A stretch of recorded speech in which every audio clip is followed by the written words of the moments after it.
Bom, vamos então ao primeiro destaque do dia, né? A gente imaginava começar o 3 em 1, de hoje falando sobre os atos, né, do 1º de maio das centrais sindicais, mas o grande destaque do dia, destaque negativo, é verdade, foi esse desmoronamento lá no centro de um prédio, lá no centro de São Paulo. A Jovem Pan está desde a madrugada, né, na cobertura dessa tragédia. As chamas começaram por volta da 1h30 da manhã, lá no 5º andar de um prédio de 24 andares que abrigava uma ocupação irregular. E logo na abertura, então, a gente vai fazer o seguinte, a gente vai diretamente lá ao centro da cidade. Eu já vejo na tela aqui o nosso Thiago Muniz, que vai fazer um relato, né, do que aconteceu. Ele que está desde as primeiras horas da manhã acompanhando tudo e há pouco também acompanha a coletiva do prefeito Bruno Covas e vai trazer os últimos detalhes. Boa tarde, Thiago.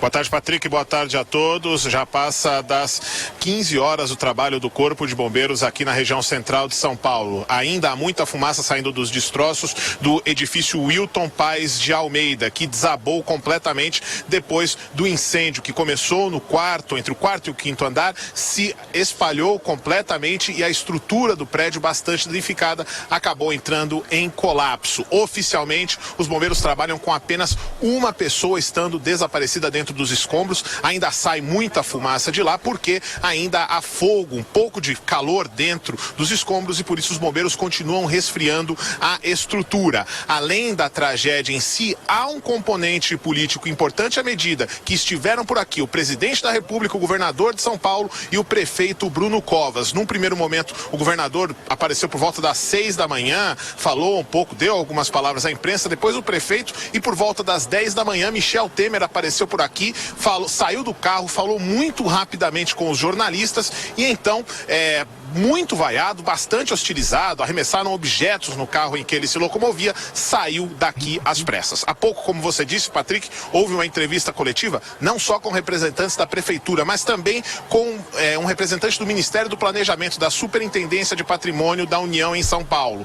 Em suma, mesmo com este prédio, que um dia abrigou a Superintendência da Polícia Federal, estando desocupado desde o início do século, a prefeitura e a União dizem que estavam dialogando sim entre si de maneira a tentar uma saída junto aos ocupantes, aproximadamente 200 pessoas que estavam aqui, para que elas saíssem, que o prédio pudesse ter uma destinação. Até tentou-se fazer um leilão anteriormente, não houve lances e por isso o prédio esse tempo todo acabou vazio. Então, prefeitura e União negam essa desarmonia, dizem que estavam conversando.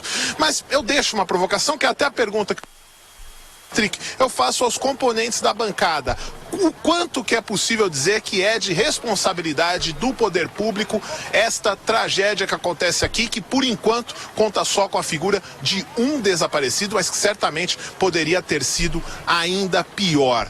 Antes de só encerrar, Patrick, vale dizer uma coisa. Aqui do lado, na igreja do Largo do Paissandu, nesse momento, vários donativos estão sendo arrecadados, muita gente levando para dentro da igreja esses donativos, num momento também de solidariedade que acho que vale ser dito também nesse feriado que vem, que seria um dia de descanso, de reflexão para o trabalhador, mas que, especialmente aqui no centro de São Paulo, veio com bastante tristeza. Eu volto para o estúdio.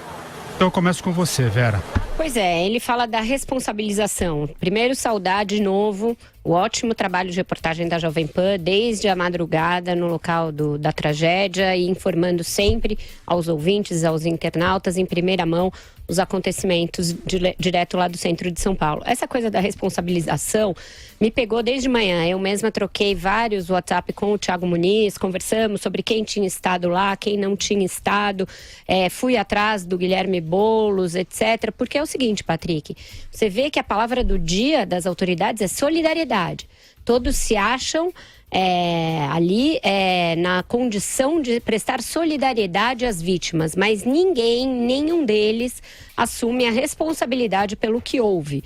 O prédio era da União, ele já teve uma reintegração de posse pedida e cumprida. A Polícia Militar desocupou e ele foi reinvadido. Vão lá o prefeito, o governador, o presidente da República faz uma aparição relâmpago e ninguém fala, olha, nós sim erramos ao não tirar essas famílias, o prédio não oferecia condições, nós tínhamos de ter feito a reintegração de posse e insistido. O prefeito Bruno Covas praticamente diz que o poder público não pode nada frente aos invasores. O ex-prefeito João Dória, que fez uma entrevista lá em Ribeirão Preto, também. Porque é uma organização criminosa. Diz que é uma organização criminosa, como Cohen diz. O que a gente pode fazer? Alô? Então vamos fechar tudo, né? Se o poder público não pode nada frente a organizações criminosas, então vamos fechar. E aí entram os tais movimentos do Sem Terra, né? O MTST. O que diz o Guilherme Boulos, que desembarcou direto da Palestina lá para Curitiba? Não pertencia ao MTST essa invasão. Atenção, pertencia. Não pertencia a ninguém. Invasão não pertence a ninguém. Mas é irresponsabilidade desses movimentos colocar dezenas, centenas de famílias desvalidas, que não têm onde morar, onde criar seus filhos, em estruturas visivelmente condenadas, sem nenhuma segurança. Isso é jogar com a vida das pessoas por benefícios políticos, em nome de um projeto que é político desses movimentos. Então, é um tipo de crime que tem vários culpados e ninguém assume a responsabilidade. Não dá para se falar em acidente. Num caso como esse, um morador lá do lado disse que da janela dele ele via uma fenda de 40 centímetros. Chegou-se a instaurar um inquérito para apurar a falta de segurança no prédio, que foi encerrado sem conclusão em março desse ano e reaberto hoje só porque o prédio veio abaixo, colapsou como um prédio de papel. Não, as imagens são impressionantes. Ô Vera, você falou do Guilherme Boulos, eu já vou passar pro Andreasa e pro Madu, mas então vamos ouvir o que disse logo pela manhã o Guilherme Boulos sobre essa questão. Coloca aí, André. Queremos expressar a nossa solidariedade às famílias que moravam na ocupação de um prédio, sofreu um incêndio e desabou nessa madrugada em São Paulo.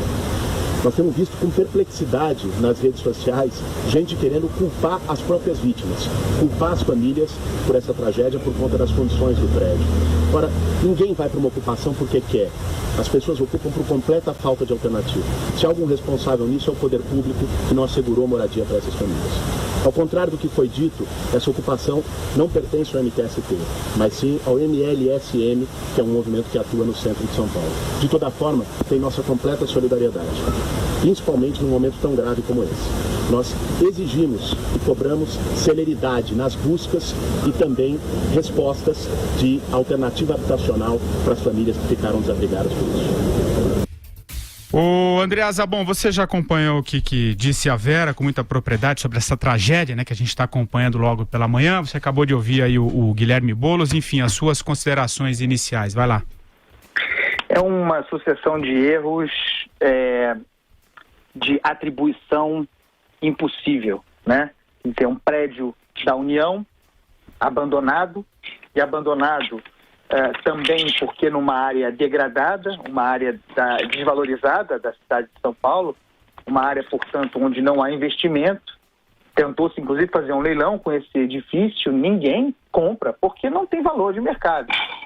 E aí vem a turma da ocupação, né? E ocupa com o aval do poder público, muito tolerante com esse tipo de ocupação que, esqueçam a questão política, é uma ocupação degradante num edifício que não tinha condições de receber pessoas. A Defesa Civil esteve lá. Cadê a fiscalização? Os relatos de que havia lixo por todo lugar, material inflamável por todo lugar, um edifício com piso de madeira, em que as pessoas cozinhavam como se estivessem em Habana. Cuba, com gás, vejam vocês, com álcool. Em que tipo de mundo numa cidade como São Paulo é possível admitir uma situação como essa? E é evidente que os movimentos sem teto têm responsabilidade. Ficamos, inclusive, sabendo, porque aí entra a questão política. O negócio é ocupar. Dane-se a pessoa, dane-se o indivíduo. Pensem, por exemplo, nessa notícia gravíssima que circula hoje, de que os abrigados pagavam ou pagariam uma espécie de aluguel para estar ali. Quer dizer, olha a barbaridade disso. Isso é verdade? É uma pergunta que tem que ser colocada, inclusive ao senhor Guilherme Boulos, embora não seja o movimento dele, tirando o corpo fora, não seja o movimento dele que está aí, mas para todos os líderes sem teto. É um procedimento normal, aceitável, pagamento de aluguel para habitação num patrimônio que não é de quem ocupa? O patrimônio alheio? É aceitável isso? E se não é, quem é a liderança sem teto que virá público repudiar esse tipo de prática? Dizer que é uma exceção, que os coordenadores responsáveis por isso serão punidos? Nada, zero, silêncio.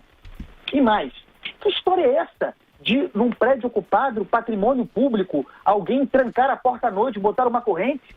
Que isso? Quer dizer que os abrigados são propriedade privada daqueles que ocupam o patrimônio alheio? Que barbaridade é essa? Quem vai ser responsabilizado por isso? O Marcelo Madureira, o que você acha dessa questão toda? É claro, a gente ouviu aí o Guilherme Boulos dizendo que não foi o movimento que ele dirige, mas o fato é que a forma de ocupar é a mesma de todos esses movimentos. Mas enfim, eu queria que você falasse sobre quem tem culpa nessa história toda e como é que você acompanhou aí essa tragédia ao longo do dia. Pois é, Patrick. É muito simbólico, né, o desmoronamento do prédio, né? O colapso do prédio representa o colapso do Estado brasileiro, porque você vê, o prédio era da Polícia Federal, mas estava sob a guarda do SPU, né, Serviço de Patrimônio da União, que é uma excrescência, porque o que faz com que o Estado brasileiro, o governo federal, tenha propriedade. Isso já devia ter sido vendido, feito há muito tempo. E a área degradada da cidade não é desculpa, porque a política que se faz urbana no mundo inteiro é de se recuperar áreas degradadas das cidades, justamente porque você já tem lá os investimentos feitos em infraestrutura e tudo mais. Isso não é desculpa. Eu estava acompanhando depois o porta-voz do Corpo de Bombeiros, dizendo que os bombeiros não podiam fazer vistoria no local porque o local não tinha o habite-se, a permissão da prefeitura para ser habitada. E a prefeitura, por seu lado, também não se pode responsabilizar, se exime da responsabilidade, porque aquilo é uma ocupação, ou seja, ninguém é responsável e todos são responsáveis. Esse é o Estado brasileiro, ao qual nós passamos quase que 6 meses do nosso ano trabalhando para pagar impostos, e que é absolutamente disfuncional, não funciona de maneira nenhuma na esfera federal, estadual e municipal, né? E tem coragem de dizer isso, né? Como eu falei daquele artigo do João Moreira Salles na Piauí de abril, né? Não fui eu. Todos fazem questão de dizer que não fui eu, né? Até o próprio Boulos, né? Curiosamente foi para a mídia dizer que não foi ele. Hoje é o esporte nacional do brasileiro dizer que não fui eu. O fato foi que o prédio desabou, né? Devorado pelas chamas, como o Brasil está sendo devorado pelas chamas, e mais cedo ou mais tarde vai acabar desabando também. E todos vão dizer assim, não fui eu não tenho nada a ver com isso. Quando eu cheguei aqui já estava assim. É isso. O Vera, até pegando um gancho pelo que disse o Andreasa, né, que o mais chocante certamente é o fato, né, desses movimentos do sem teto, sem terra, enfim, eles operarem como imobiliárias, né, pelo menos que se especula sobre os imóveis alheios, enfim, cobrando. Claro que ainda precisa de muita apuração, os fatos aconteceram hoje, mas se fala inclusive R$400 se cobrava de algum desses movimentos, enfim, mas o fato é que isso acontece, né? Isso é um modus operandi desses movimentos, né? Agora, no fim do dia, o presidente de um desses movimentos que ocupavam este prédio veio dar entrevista dizer que realmente era cobrada uma taxa, veja só, Patrick, de segurança, limpeza, agora não é aluguel. Advogados, segurança que não havia nenhuma, limpeza que não existia nenhuma e advogados que eu duvido que vão prestar alguma assistência a essas vítimas agora. Essas pessoas triplamente vítimas. Elas são vítimas de um Estado que não lhes dá nada, não provém nada a elas. Aí, desvalidas dessa maneira, elas caem como vítimas de movimentos que prometem algo que elas precisam, que é moradia, e não lhes entregam nada. Na hora H, some todo mundo. Guilherme Boulos dizer que a ocupação não é do seu movimento é de um cinismo atroz, porque ele também não é do PT, ele também não é da CUT, mas ele está lá em Curitiba prestando solidariedade ao Lula em cima de um palanque, palavreando, discursando, em vez de estar lá pondo o seu movimento a serviço de outros sem teto, afinal a causa não é a mesma, de outros sem teto que ficaram de vez sem o teto, alguns sem pessoas da família, e que tiveram de sair às pressas de um edifício ocupado de forma irresponsável, que foi totalmente consumido pelas chamas em poucas horas, colapsou numa evidente sinalização de que não poderia estar sendo usado como moradia de ninguém. Isso sim é degradante, colocar as pessoas nesses lugares. Tudo bem, ele vem dizer que o poder público tem de encontrar um lugar para essas pessoas, mas este não é o lugar para essas pessoas ficarem.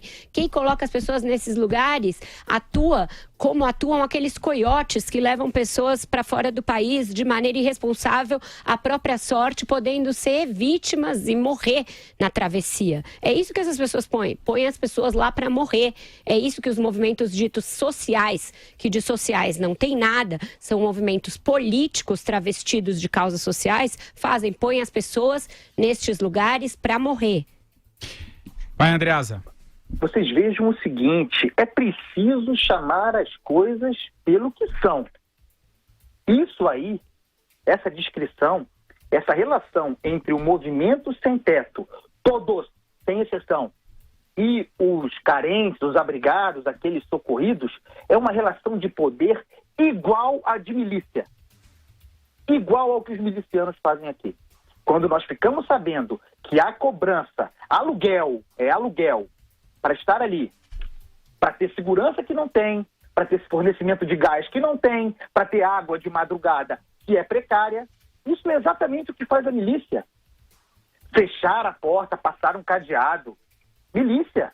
Permitir que as pessoas que pagam para estar ali, que são abrigadas, que não têm casa, que tem um toque de recolher, que depois de determinado momento não pode entrar, que num caso de incêndio é difícil sair, se alguém não tivesse tirado a corrente, teria mais vítimas. Isso é prática de milícia. E eu quero saber, essa é a questão fundamental, eu repito, se isso é normal, se esse tipo de cobrança, o senhor Boulos tem que se posicionar em relação ao movimento dele. Existem pessoas abrigadas pelo MTST que pagam mensalmente um valor, 200, 400 reais, seja quanto for, para ficar sob os cuidados desse movimento? Isso é comum e o MST também tem isso? Isso é uma prática comum? Ou não? Ou é exceção e sendo exceção, tem de vir a público, repito, tem de vir a público repudiar. Chamar as coisas pelos que são. Isso é abuso. Alguma conclusão ainda, o Marcelo Madeireiro? Vamos partir um pouquinho para o que disseram aí os nossos políticos que passaram pela manhã. Vai lá. Essa tragédia ocorreu no centro de São Paulo, a maior metrópole da América Latina, né? Não foi em Tegucigalpa, não foi em La Paz, não foi, entendeu, no Suriname. Foi exatamente em São Paulo. E o que esse prédio era uma favela. O nome que se dá a essa ocupação é favela. E como muito bem apontou o Andreasa, controlada por uma milícia, né, que cobra segurança, né, só pode ser milícia. É só isso que a gente tem mais a lamentar. Podemos ir em frente.